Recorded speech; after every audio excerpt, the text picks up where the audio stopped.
What's going on, everybody? Christian from Treasure Town here, and I just got back from Waikiki Gold and Silver in Hawaii. I was able to buy some coins, but more importantly, showcase a really cool part and charming little store in Hawaii.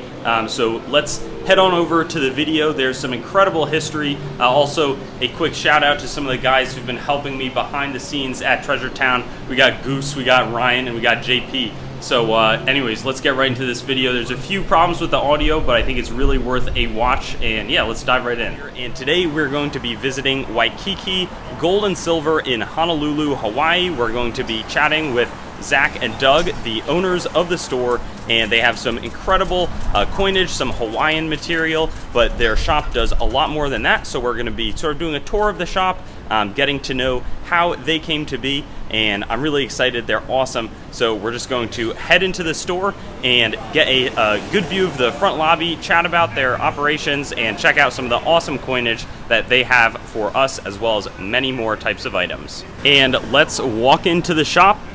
Here we go. Really excited to show you. I think it's an incredible environment. And here we've got Doug. How's it going, Doug? Hi. So let's get a little view of the store. So many interesting different types of items and a really nice atmosphere. I've been spending the past week out here in Hawaii, and you know, it is gold and silver in the name, but they have so much more than that, and we'll be getting some perspective on all it is that they do. But let's check out Doug here, who's got a tune.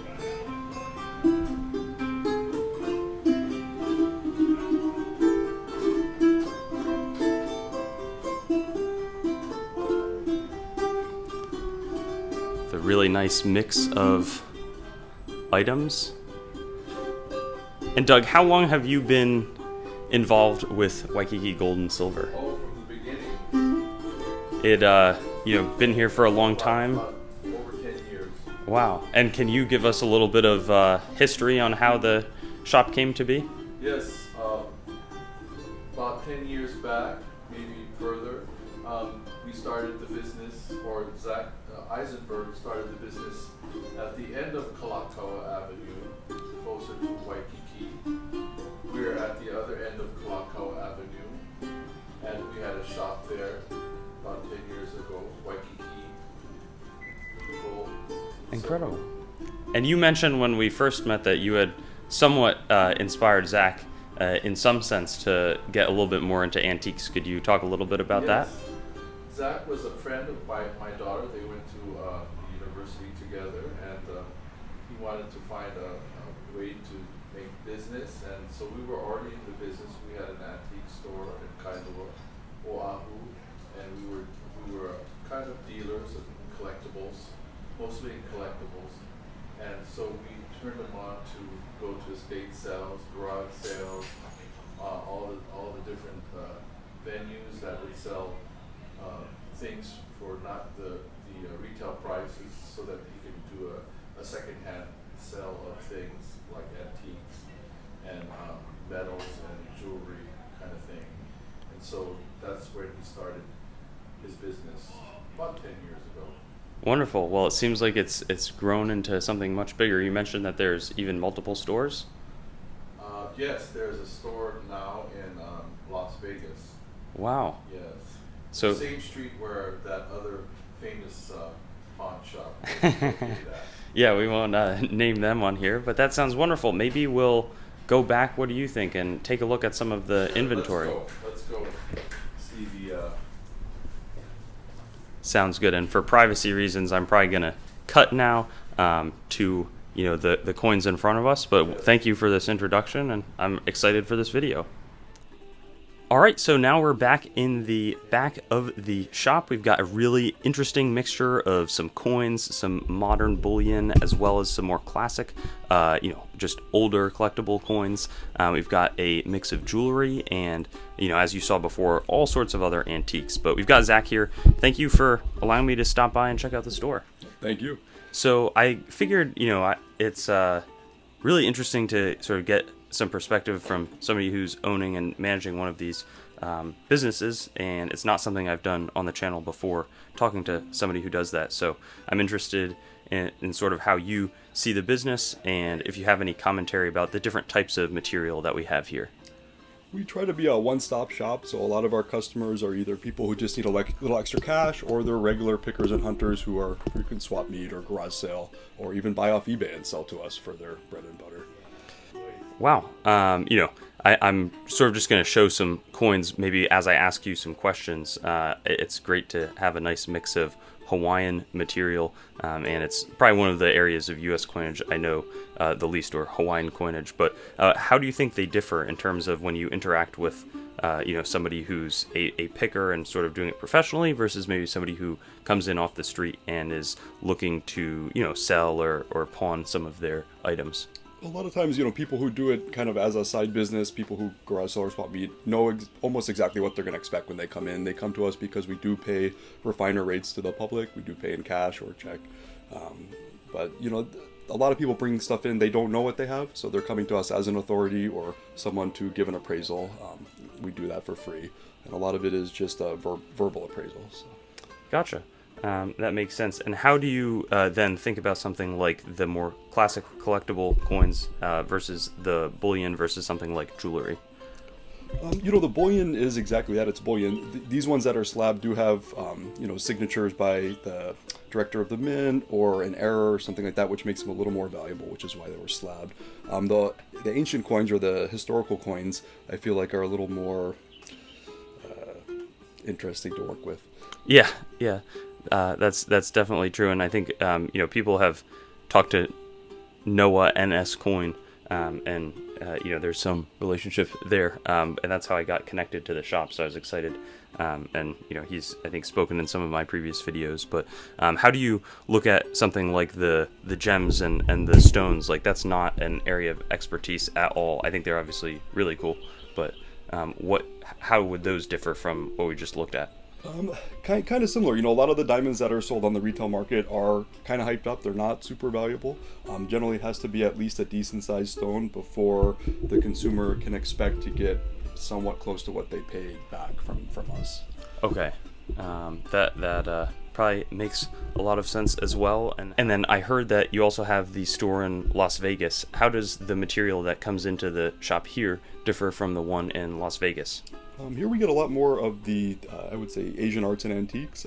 In Vegas, it's a lot more kind of cowboy and Indian stuff, more Middle American history stuff. So definitely the location kind of dictates what comes in. But I'm always surprised at the amount of Hawaii stuff we get at the Vegas shop, or vice versa, the amount of, historical stuff from Middle America that trickles into the shop over here. So. Yeah, and did you open this shop first? Yeah, this shop been in business just over 15 years. Okay, and when did you make the decision to add a second location, and why was it, in the mainland 48 states, continental states, versus, a second location on a different island in Hawaii or somewhere nearby? When gold had a spike and almost doubled over about a year period, it just made sense to kind of transition to two different shops. And I was actually on vacation in Vegas, and I was surprised how little the shops there were paying with lines out the door. So that's one reason we opened up. I figured, hey, we can offer more to the consumer there, more to the general public, and still make money. Definitely. That probably makes a lot of sense and a little bit different. I'm on the collectible coin side, so maybe more of the stuff here as opposed to some of the bullion.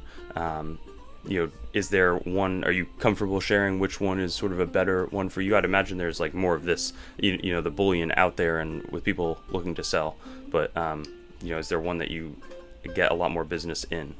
I would say both shops are pretty steady. I mean, we'll have days where we're literally not sitting down and just dealing with customers at the window, and sometimes lines out the door, and sometimes it'll be an hour and there'll be no one in the lobby. So both have a pretty steady flow of traffic.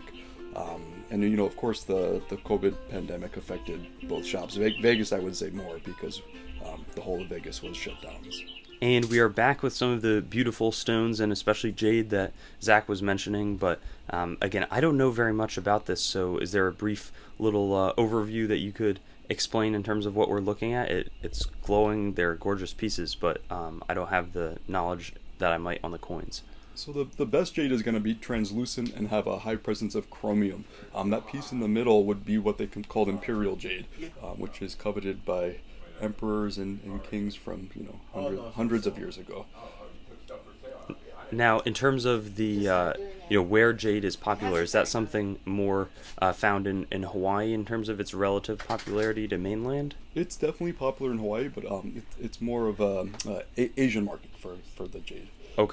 Okay, and probably a lot of much more geographically close and ties to that. And then in terms of maybe this brooch or this is there any significance on the design there, or just a beautiful piece of jewelry? It's a retro piece, so probably 1940s, 1950s. The quality of the jade there is definitely imperial as well. So you can see the translucency, the light kind of glows from it, and it's not treated. A lot of jade out there, I would say 99.9% if you walk through a jade market is going to be treated jade. And when you mention the chromium, are those the sort of the black streaks through it, or what is the chromium? The chromium actually is a mineral that accounts for the green, so Okay. that's what makes it that glowing green. Gotcha. Any other commentary, or what are these different colors of jade over here? Or Yeah, just- the most valuable jade is usually going to be that deep imperial green with a nice translucency and a nice kind of vibrant glow, followed by a good lavender or a blue jade.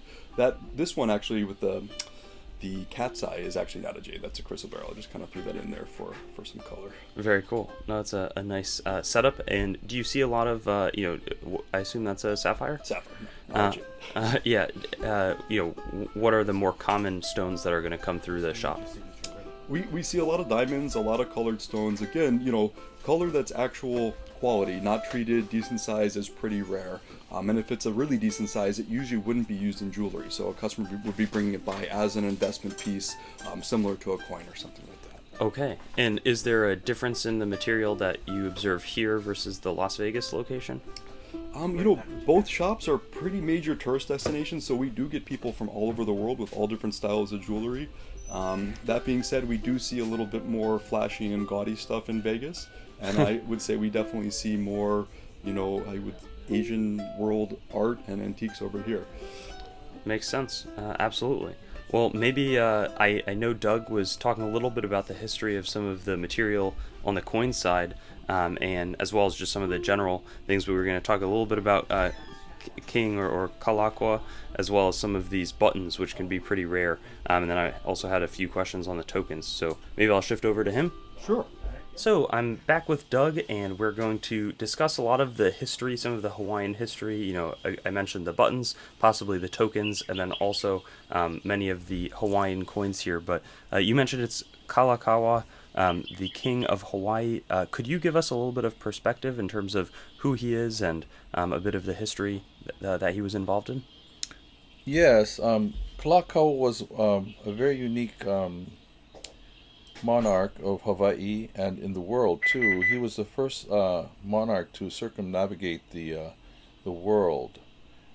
So he got a lot of overview and really relative ideas from the rest of the world to put his kingdom equal to other kingdoms, especially the Europeans. And was he minting coins for a long time? I think you had mentioned there were some other rulers that didn't mint coins with their own image. They did. There were other rulers. There were the Kamehamehas, but he was specifically driven to put his kingdom with the same standards of the monarchs of Europe.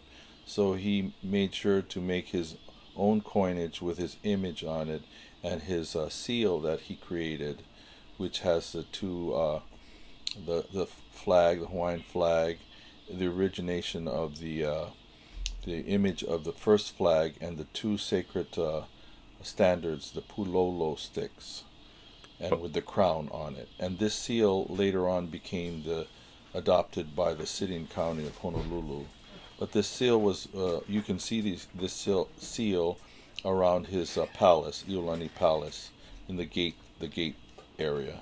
And what does is it Wamau ke ea o, what is the Wamau ke ea o ka aina. Kapono. And that is a motto, basically, that says that uh, our land here in Hawaii will be in existence in righteousness, and it will always exist in a state of the right way of our islands and the philosophy of ruling these islands. That's the motto. It will always, uomao. Wonderful. And the next item that caught my eye was this. I'm not sure if it's a token, but it looks like Kamehameha the third you had mentioned before, dated Yes. 1847. Do you know any of the Yes. history there? Yes, Kamehameha III was the longest running monarchy in the history of Hawaii. He was the grandson of Kamehameha I, and he was very much involved in creating the modern government of the Kingdom of Hawaii. And he obviously minted this coin during his reign with his image on it. His full name was Kamehameha Kauikeouli, and he was Kamehameha III. And this was minted in 1847, and this is a bronze coin, which they had that availability to cast in those days. And then maybe we'll shift to a few of the tokens before you had mentioned some of the buttons are relatively rare, but this one says, it looks like territory of Yes. Hawaii lunch token. Yes.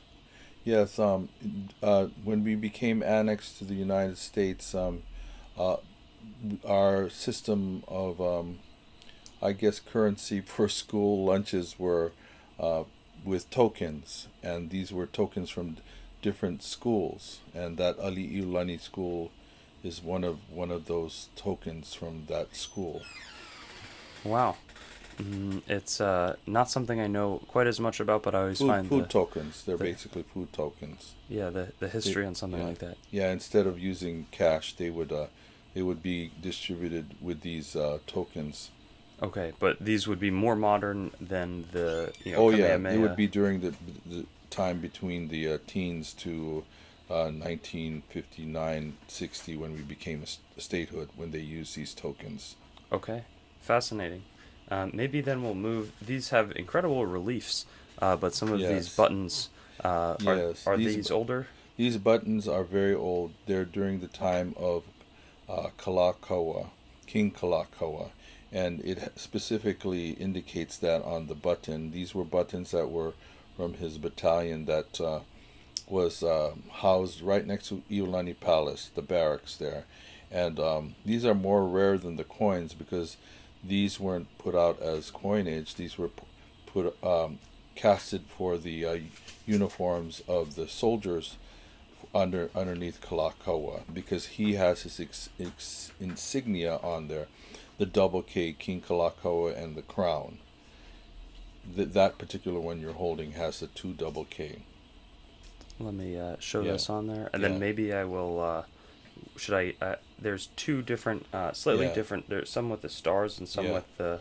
Yeah, those are the seal that was part of his reign. The one that later became the seals that he put on his gates, the entrance gates to his palace, Iolani Palace.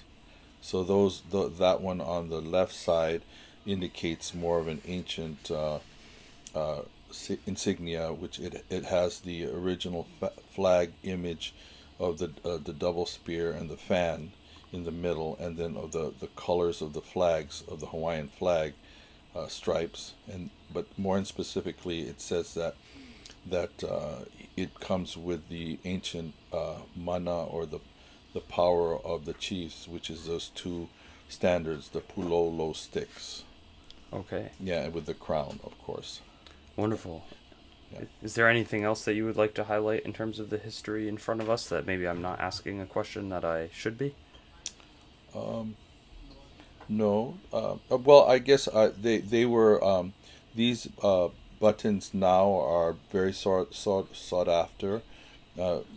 Modern day islanders and people from around the world sought after these these buttons, and they make jewelry out of them because they are rarer than the coins. And they have also made jewelry with the coins like these here. But those are not as sought after as that there. Well, thank you for sharing this history and perspective on this material. And I think I was speaking with Zach about some of the sort of highlight pieces that he may have collected. So thank you for giving that information. Well, welcome. Mahalo. And while it may not be coins, I figured we would save the best for last. Just some incredible pieces of jewelry that Zach owns, and maybe we'll talk us through. But what are we looking at basically? It looks like it could be a ton of gold, silver, and precious stones. You are correct. So, gold, silver, precious stones made into predatory insects and animal skulls. Wow. Which piece should we start talking about first? It's up to you. I mean, they're all pretty unique. So. Maybe this one has sort of been jumping out at me. Basically, which animal is it? And it's okay that I touch it? Yeah, of course. So this guy is lapis. It does have carved abalone shell for the eyes. That is a lion's claw that was mounted and purchased before the ban. And those are real diamonds and 18 karat gold. Unbelievable. Now, the process in terms of creating this, what was the inspiration to create it, and how did that process go? Most of this is rebirth, reincarnation, Egyptian themes, so that would be the predatory vulture. Incredible. Now, in terms of the, how did you sort of get in touch with some of that culture or be inspired to create these types of items? After a near-death experience, it inspired me to make especially this piece with the scarab. It's got the Ankh of Ra, the Eye of Ra, and the Boat of Ra. And that piece you're holding there was actually a vampire bat skull that was lost wax cast and modified. So a lot of them actually are inspired by actual nature. Incredible. Yeah, continuing the nature theme over here, sort of in the center, this very large piece with tons of different stones. Is this, like cast on an animal, or? Well, it's lost wax casting. It's representing a predatory Japanese hornet, where one hornet can take out a whole bee's nest. So. Yeah. And are you comfortable sharing some of the valuation on some of these items? Something like that would appraise at close to 200,000 just from the value of the gemstones. Those are all real diamonds, decent size, the labor involved, and the value of the gold. So. Okay.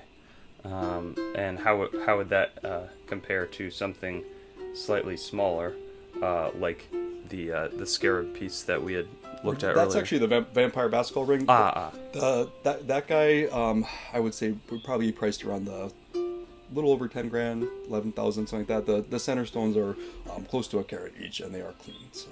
Incredible. Now we'll move. I'm going to be careful here with these valuable pieces in terms of putting them down, but over to this side, and then we'll probably end with the chain. This one seems very impressive, and you mentioned it does have a little bit of movement, but I'm almost afraid to do so. But yeah, if you catch it there, hold it your side, and it should pop open. So I like pieces that can move. If you're kind of feeling a different mood throughout the night, you can switch it up. That one on the top has the Ankh of Ra, followed by the Eye of Ra and the Boat of Ra. The Eye of Ra has a cognac diamond in the center, and those are also reincarnation, rebirth motives from Egypt. So. Wow. And is this, I'd assume, also a higher valuation piece? Yeah, my design with it was if you turn these guys on the side, you can take advantage of the pyramid shape of the princess cuts on the other side. You got the 3 pyramids of Egypt there. Wow. If you flip, flip it over here, you got a little more of a just a standard scarab with diamonds. So. Unreal.